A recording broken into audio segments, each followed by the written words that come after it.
10ನೇ ತರಗತಿ ಗಣಿತ ಅಧ್ಯಾಯ 2 ಬಹುಪದೋಕ್ತಿಗಳು chapter 2 polynomials exercise 2.2 question number 1 sub question 3.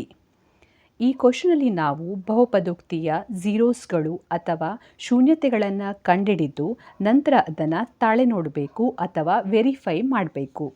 So ಮೊದಲಿಗೆ ನಮಗೆ ಕೊಟ್ಟಿರುವಂಥ ಬಹುಪದೋಕ್ತಿಯನ್ನು ತೆಗೆದುಕೊಳ್ಳುವ 6x² - 3 - 7x ಅಂತ ಕೊಟ್ಟಿದ್ದಾರೆ. ಇದನ್ನು ನಾವು ax² + bx + c ಈ ಫಾರ್ಮಲ್ಲಿ ಬರೀಬೇಕು. ಸೊ ಮೊದಲಿಗೆ 6x² ಅದನ್ನು ಹಾಗೆ ಬರೀತಾ ಇದ್ದೇನೆ. ನಂತರ bx ಬರಬೇಕು, ಅಂದರೆ ಇಲ್ಲಿ -7x ಬರಬೇಕು. ಆಮೇಲೆ ಕೊನೆಗೆ c ಅಂತ ಹೇಳಿದರೆ ಇಲ್ಲಿ -3 ಬರಬೇಕು. ನೆಕ್ಸ್ಟ್ ನಾವಿಲ್ಲಿ ಏನು ಮಾಡಬೇಕಂದ್ರೆ ಇದರ ಫ್ಯಾಕ್ಟರ್ಸ್ಗಳನ್ನು ಫೈಂಡ್ ಔಟ್ ಮಾಡಬೇಕು. ಇಲ್ಲಿ 6 ಇದೆ, ಇಲ್ಲಿ 3 ಇದೆ. ಸೊ 6 × -3 ಅಂತ ಹೇಳಿದರೆ -18. ಸೊ ಗುಣಿಸಿದಾಗ ನಮಗೆ -18 ಬರುವ ಅಪವರ್ತನ ಅಥವಾ ಫ್ಯಾಕ್ಟರ್ಸ್ಗಳನ್ನು ಫೈಂಡ್ ಔಟ್ ಮಾಡಬೇಕು. ನೆಕ್ಸ್ಟ್ ಇಲ್ಲಿ -7 ಇದೆ. ಸೊ ಕೂಡಿಸಿದಾಗ ನಮಗೆ -7 ಬರುವಂಥ ಅಪವರ್ತನವನ್ನು ಫೈಂಡ್ ಔಟ್ ಮಾಡಬೇಕು. ಸೊ ಈ ರೀತಿ ಅಪವರ್ತನಗಳನ್ನು ಹೇಗೆ ಫೈಂಡ್ ಔಟ್ ಮಾಡ್ತಿದೆ? ಈಗ 9 × 2 ಆರ್ 18. ಸೊ ಗುಣಿಸಿದಾಗ ಇಲ್ಲಿ 18 ಬರ್ತಾ ಇದೆ. ಆದರೆ ಕೂಡಿಸಿದಾಗ ನಮಗೆ -7 ಬರಬೇಕು. ಅಂದರೆ ನಮಗಿಲ್ಲಿ ಮೈನಸ್ ಬರಬೇಕು ಅಂತಾದರೆ ನಾವು ದೊಡ್ಡ ಸಂಖ್ಯೆಯ ಚಿಹ್ನೆಯನ್ನು ಮೈನಸ್ ಆಗಿ ತೆಗೆದುಕೊಳ್ಬೇಕು. ಸೊ -9 ಮತ್ತು 2 ತೆಗೆದುಕೊಳ್ಬೋದು. -9 × 2 -18 ಕೊಡ್ತದೆ. ಹಾಗೆ -9 + 2 ಅಂತ ಹೇಳಿದರೆ ಇಲ್ಲಿ -7 ಎನ್ನುವಂಥ ಉತ್ತರ ಸಿಗ್ತದೆ. ಸೊ ಇಲ್ಲಿ ಇದೆರಡು ಅಪವರ್ತನಗಳನ್ನು ನಾವು ತೆಗೆದುಕೊಳ್ಬೇಕು. ಸೊ ಇಲ್ಲಿ ಈಗ -7x ಏನಿದೆ ಈ ಜಾಗದಲ್ಲಿ ಈ ಎರಡು ಅಪವರ್ತನಗಳನ್ನು ಹಾಕ್ತಾ ಇದ್ದೇನೆ. So 6x² - 9x + 2x - 3. So ಇಲ್ಲಿ -9x + 2x ಅಂತ ಹೇಳಿದರೆ ಇದು -7x ಅನ್ನು ಕೊಡ್ತದೆ. ನೆಕ್ಸ್ಟ್ ಇಲ್ಲಿ ಇದನ್ನು ಎರಡು ಪದವಾಗಿ ವಿಂಗಡಿಸುವ. ಸೊ ಮೊದಲನೇ ಪದದಲ್ಲಿರುವಂಥ ಕಾಮನ್ ಟರ್ಮನ್ನು ಸಾಮಾನ್ಯ ಬೆಲೆಯನ್ನು ಹೊರಗಡೆ ತೆಗಿಬೇಕು. ಇದು ಎರಡೂ ಕೂಡ 3ಯಲ್ಲಿ ಭಾಗಿಸಲ್ಪಡ್ತದೆ. ಹಾಗಾಗಿ 3ಯನ್ನು ಹೊರಗಡೆ ತೆಗಿತಾ ಇದ್ದೇನೆ. ಅದೇ ರೀತಿ ಎರಡರಲ್ಲೂ ಕೂಡ x ಇರೋದ್ರಿಂದ x ಹೊರಗಡೆ ತೆಗಿತಾ ಇದ್ದೇನೆ. So 3 2s are 6. ಸೊ ಇಲ್ಲಿ ಉಳಿತಾ ಇದೆ 2x. Next 3 3s are 9. So ಇಲ್ಲಿ ಉಳಿತಾ ಇದೆ 3. ನೆಕ್ಸ್ಟ್ ಪ್ಲಸ್ ಈ ಟರ್ಮಿಂದ ಕಾಮನ್ ಟರ್ಮನ್ನು ಹೊರಗಡೆ ತೆಗಿಲಿಕ್ಕೆ ಯಾವುದೇ ಟರ್ಮ್ ಇಲ್ಲ. ಹಾಗಾಗಿ 1 ಹೊರಗಡೆ ತೆಗಿತಾ ಇದ್ದೇನೆ. 1 ಹೊರಗಡೆ ತೆಗೆದಾಗ ಇಲ್ಲಿರುವ ಅದೇ ಟರ್ಮ್ ಹಾಗೆ ಉಳಿತದೆ 2x - 3. ನೆಕ್ಸ್ಟ್ ಇದನ್ನು ಒಟ್ಟಾಗಿ ಬರೆಯುವ. ಇಲ್ಲಿ 2x - 3 ಇದೆ, ಇಲ್ಲಿ 2x - 3 ಇದೆ.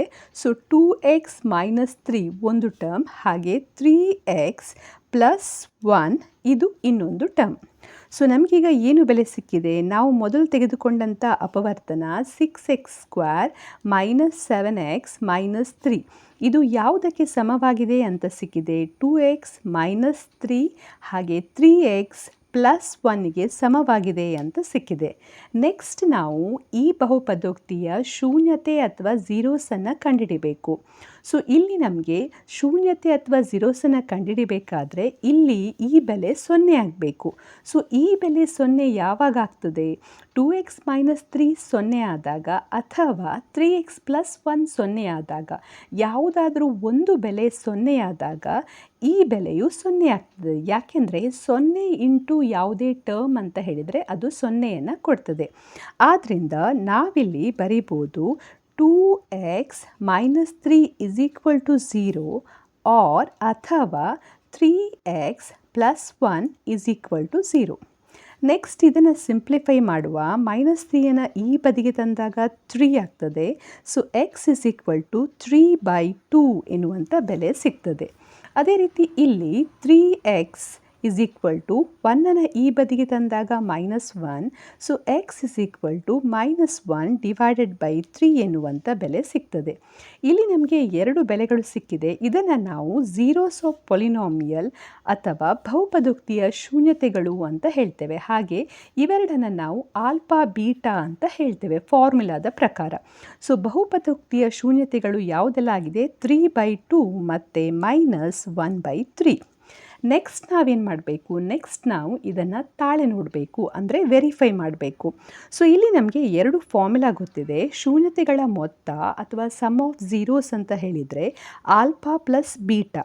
ಹಾಗೆ ಈ ಆಲ್ಫಾ ಪ್ಲಸ್ ಬೀಟಾ ಏನಿದೆ ಇದು ಯಾವುದಕ್ಕೆ ಸಮವಾಗಿದೆ, ಇದು ಮೈನಸ್ ಬಿ ಬೈ ಎಗೆ ಸಮವಾಗಿದೆ. ಸೊ ಇಲ್ಲಿ ಮೈನಸ್ ಬಿ ಬೈ ಎ ಮತ್ತು ಆಲ್ಫಾ ಪ್ಲಸ್ ಬೀಟಾ ಇದೆರಡನ್ನು ಕ್ಯಾಲ್ಕುಲೇಟ್ ಮಾಡಿದಾಗ ಒಂದೇ ರೀತಿಯ ಉತ್ತರ ಬರ್ತದಾ ಅಂತ ನಾವು ವೆರಿಫೈ ಮಾಡಬೇಕು. So alpha plus beta, alpha ಅಂತ ಹೇಳಿದರೆ ಇಲ್ಲಿ ಯಾವುದಾಗಿದೆ 3/2. ಹಾಗೆ ಇಲ್ಲಿ ನೆಕ್ಸ್ಟ್ ಬೀಟಾ ಅಂತ ಹೇಳಿದರೆ ಇಲ್ಲಿ ಬೆಲೆ ಯಾವುದಾಗಿದೆ, -1/3 ಆಗಿದೆ. ಇದೆರಡರ ಲಾಸಹ ಅಥವಾ ಎಲ್ ಸಿ ಎಮನ್ನು ತೆಗೆದುಕೊಂಡಾಗ ನಿಮಗಿಲ್ಲಿ 6 ಸಿಗ್ತದೆ. ಸೊ 2 3s are 6, ಅಂದರೆ 3ಇಂದ ಮಲ್ಟಿಪ್ಲೈ ಮಾಡಿದಾಗ ಇದು 9 ಆಗ್ತದೆ. ಹಾಗೆ 3 2s are 6, ಸೊ 2ಇಂದ ಮಲ್ಟಿಪ್ಲೈ ಮಾಡಿದಾಗ ಇದು -2 ಆಗ್ತದೆ. ಸೊ ಇದು ನಮಗೆ 9 - 2 ಅಂತ ಹೇಳಿದರೆ 7/6 ಎನ್ನುವಂಥ ಬೆಲೆಯನ್ನು ಕೊಡ್ತದೆ. ನೆಕ್ಸ್ಟ್ ಈ ಬೆಲೆ ಇದಕ್ಕೆ ಸಮವಾಗಿದೆಯಾ ಅಂತ ನಾವಿಲ್ಲಿ ನೋಡಬೇಕು. ಸೊ ಅದನ್ನು ಹೇಗೆ ನೋಡ್ಬೋದು, ಇಲ್ಲಿ ಈಗ ನಾವು ನಮಗೆ ಕೊಟ್ಟಂತಹ ಈ ಬಹುಪದೋಕ್ತಿ ಏನಿದೆ ಇದನ್ನು ಇದರ ಜೊತೆ ಕಂಪೇರ್ ಮಾಡಬೇಕು. ಸೊ ಇದರ ಜೊತೆ ಕಂಪೇರ್ ಮಾಡಿದಾಗ ನಮಗೆ ಅಲ್ಲಿ ಎಯ ಬೆಲೆ ಸಿಗ್ತದೆ. ಎ ಎಷ್ಟಿಲ್ಲಿ 6 ಆಗಿದೆ, x² ಸಹಗುಣಕ. ಹಾಗೆ ಬಿ ಎನ್ನುವಂಥದ್ದು ಎಕ್ಸಿನ ಸಹಗುಣಕ. ಸೊ ಬಿ ಇಲ್ಲಿ -7 ಆಗಿದೆ. ಹಾಗೆ ಸಿ ಎನ್ನುವಂಥದ್ದು ಕಾನ್ಸ್ಟೆಂಟ್. ಸೊ ಸಿಯ ಬೆಲೆ ಇಲ್ಲಿ -3 ಆಗಿದೆ. ಈ ಬೆಲೆಯನ್ನು ಈ ಫಾರ್ಮುಲಾದಲ್ಲಿ ಹಾಕಬೇಕು. So -b by A. So ಬಿಯ ಬೆಲೆ -7. ಸೊ -7 ಡಿವೈಡೆಡ್ ಬೈ ಎಯ ಬೆಲೆ 6 ಆಗಿದೆ. So minus into minus plus ಆಗ್ತದೆ. ಸೊ ಇದು ಕೂಡ 7/6 ಎನ್ನುವಂಥ ಉತ್ತರವನ್ನು ಕೊಡ್ತದೆ. ಅಂದರೆ ಇದೆರಡೂ ಕೂಡ ಸಮವಾಗಿದೆ. ನೆಕ್ಸ್ಟ್ ನಾವು ಶೂನ್ಯತೆಗಳ ಗುಣಲಬ್ಧ ಅಂದರೆ ಪ್ರಾಡಕ್ಟ್ ಆಫ್ ಝೀರೋಸನ್ನು ಫೈಂಡ್ ಔಟ್ ಮಾಡಬೇಕು. ಇದನ್ನು ಆಲ್ಫಾ ಇಂಟು ಬೀಟಾ ಈ ಫಾರ್ಮುಲಾವನ್ನು ಉಪಯೋಗಿಸಿ ಫೈಂಡ್ ಔಟ್ ಮಾಡ್ಬೋದು. ಹಾಗೆ ಇನ್ನೊಂದು formula C/A. So alpha into beta ಅಂತ ಹೇಳಿದರೆ ಆಲ್ಫಾ ಇಲ್ಲಿ 3/2. ಹಾಗೆ ಇನ್ನೊಂದು ಶೂನ್ಯತೆ -1/3. ಇದೆರಡನ್ನು ಕೂಡ ಗುಣಿಸಬೇಕು. 3 × -1 -3. ಹಾಗೆ 2 × 3 ಅಂತ ಹೇಳಿದರೆ 6. So 3 1s are, so 3 2s are. ಇದು -12 ಎನ್ನುವಂಥ ಉತ್ತರವನ್ನು ಕೊಡ್ತದೆ. ಸೊ ಇದು C/Aಗೆ ಸಮವಾಗಿದೆಯಾ ಅಂತ ನೋಡಬೇಕು. ಸೊ ಸಿಯ ಬೆಲೆ ಇಲ್ಲಿ ಎಷ್ಟಾಗಿದೆ, ಸಿಯ ಬೆಲೆ ಇಲ್ಲಿ -3. ಹಾಗೆ ಎಯ ಬೆಲೆ 6 ಆಗಿದೆ. So -3 divided by 6. 3 1s are, 3 2s are. So ಇದು ಕೂಡ ನಮಗೆ 1/2 ಎನ್ನುವಂಥ ಬೆಲೆಯನ್ನು ಕೊಡ್ತದೆ. ಸೊ ಇದೆರಡೂ ಕೂಡ ಆಲ್ಫಾ ಬೀಟಾ C/A ಹಾಗೆ ಆಲ್ಫಾ ಪ್ಲಸ್ ಬೀಟಾ -B/Aಗೆ ಸಮವಾಗಿದೆ ಅಂತ ನಾವಿಲ್ಲಿ ವೆರಿಫೈ ಮಾಡಿದ್ದೇವೆ.